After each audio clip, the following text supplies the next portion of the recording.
All right, hello and welcome to week 12. So this week we're going to do an outline of our project, and I apologize if I have made the project seem daunting. That's not the intent.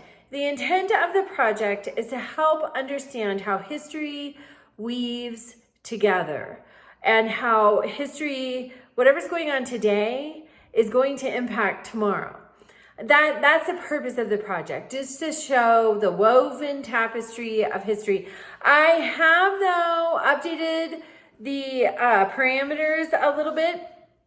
So I have an example in this week's announcement and also in the outline assignment, just to give you an idea. So what I started out with was the 3/5 compromise from the Constitutional Convention, then the Dred Scott decision, then the Fugitive Slave Act, which actually the Fugitive Slave Act precedes the Dred Scott decision. So I have this out of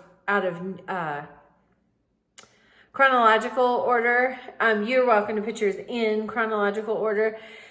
Then I had a modern day within the last 25 years requirement.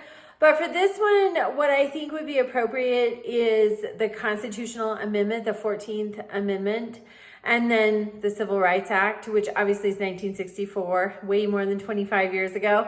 So I have an example.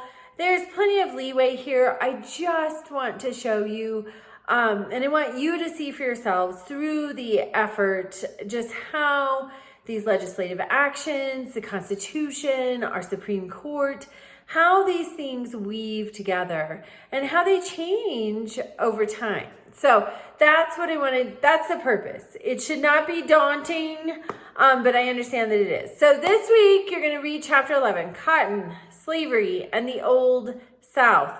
Then you're going to read the Fugitive Slave Act of 1850, the Compromise of 1850. You're going to get some information about it.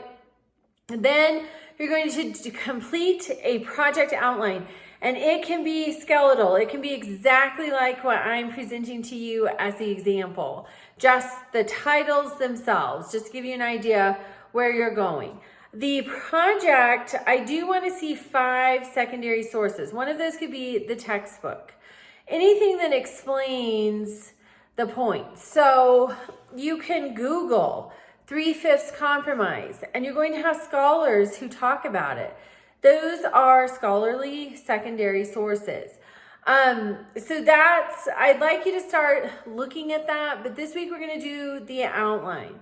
Next week, and all of these things in the outline, these are all primary sources. Then next week, you're going to do your secondary source assignment.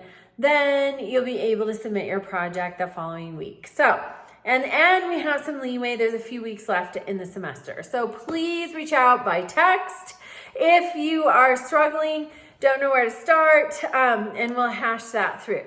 Also this week, I'd like you to still answer the recall and reflect questions. There's only 4 of them with at least 3 complete sentences each, and we'll have a quiz. The quiz will be short, but we need to have a quiz. Just make sure we're getting that reading in.